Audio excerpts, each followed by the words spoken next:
emerging Asia cup की बेगा द पाकिस्तान और the India यौ ډیر ګرم میچ شوی دی یو ډیر تھریلینګ میچ شوی دی دا میچ د انډیا لوبډلې ګټلې دی د پاکستان شاهین لوبډلې ته یو غټ شکست ملو شوی دی د پاکستان شاهین لوبډلې هم فایټ کړی دی خو ډیر بکواس پرفارمنس حیدر علي کړی دی حیدر علي له بیګا په بیټینګ باندې ډیره زیاته غوسه راغلی و چې سکور کارت در سره شریک کوم تاسو خپل هم حیدر علي له غوسه راشي چې دومره امپورټنت میچ کې ته دومره کم سټرایک ریټ سره بیټینګ څنګه کې او دومره په آسان بال باندې بیا حیدر علي او شو چې ډیر زیاته غوسه بیګا حیدر علي راوستي و چې مکمل سکور کارت در سره شریکوم ایمرجنګ ایشیا کپ شروع شوی دی بیګا پکې د پاکستان او د انډیا میچ شوی دی د پاکستان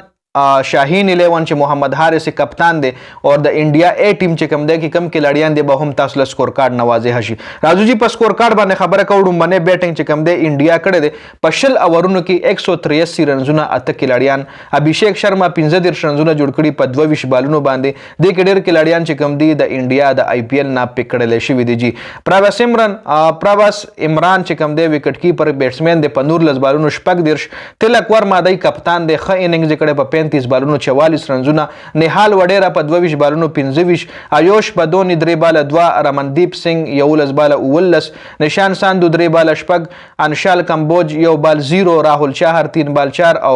راسک سلام چې کم دی یو بال واخلې او پاغه هم شپږیزه واخلې ده چې د شپږیزي په وجه باندې زما خیال پاکستان د میچ هم بایللو راځي د پاکستان بالنګ وګورئ نو زمان خور او محمد عمران جونیئر چې کم دی ډیر ایکسپنسیو بالنګ کړي عمران جونیئر 4 اوور 42 یو وکټه زمان خان ډیر سپیره بالنګ کړي 4 اوور 43 یو وکټه عباس افریدی 3 اوور 42 د پکې هم ډیر ښه بالنګ کړي دي سفیان مقیم ښه بالنګ کړي 4 اوور 28 یو 2 وکټې رښتې دي عرفات منحاس هم ښه بالنګ کړي یو اوور کې سلور رنزونه او یو وکټه قاسم اکرم 4 اوور 20 او یو وکټه د هم تر لاسو کړي ده ورپسې د پاکستان شاهین 11 بیټینګ وګورئ د ورپسې 183 رنزونو چې اسکولو کې 176 رنزونه کړي دي چې په وو رنزو باندې د میچ بایلل دي جی وو کھلاڑیان هم او حارث سره وته پړومبني بال چکاو په دویم بال بولډ لکه چې چکا دی ولا گزاراو کا یار لا شله ور دي یو 10 اوور چې ته پکري سودريږي ته میچ آسان کی نو حارث دومره بکواس بیټینګ شاله ریورس چکا واخلا چې بول شو په 2 بال 6 رنزونه کړی دي یاسر خان ډیر زبردست بیټینګ روان کړو خو ډیر غلط ټایم کې اوټ شو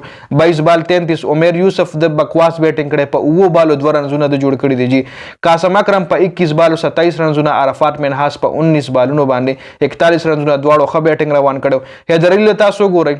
15 بال 9 رنزونه د کړي د ظالم زوی دونیم اورونه واخلي دی او پاغه صرف او صرف 9 رنزونه کړي دي چې چکا چوکا خور د پایننګز کړو شتره نه او تراشه بیا پی اس ال کې موږ چکی وخیله کته دومره امپورټنت میچ کې سکور نه کې دومره بکواس بیټینګ تا کړي دی رورنو عبدل صمد په 15 بال او 25 رنزونه ډیر زبردست بیټینګ دروان کړو خو اخر کې بیا سکور زیات شو عباس افریدی 9 بال 18 رنزونه 200 سټرایک ریټ سره د هم بیټینګ کړي زمان خان 1 بال 1 جی راشه د انډیا بالنګ وګورئ نو انوج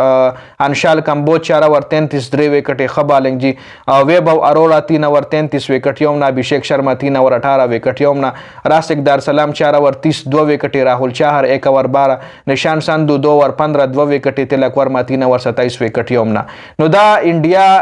چې کم دی دا میچ ګټلې ایمرجنګ ایشیا کپ کې تیر شوی ایشیا کپ چیمپئن چې کم دیغه پاکستان دی هغه کې هم د پول میچ چې کوم هغه د پاکستان نه انډیا ګټلې او بیا فائنل هم د پاکستان او انډیا راغلو چې هغه فائنل کې بیا پاکستان انډیا له غټ شکست ورکړو دا مکمل سکور کارت خپل رائے کمنټ کړئ مننه جی د ویډیو کتلو والسلام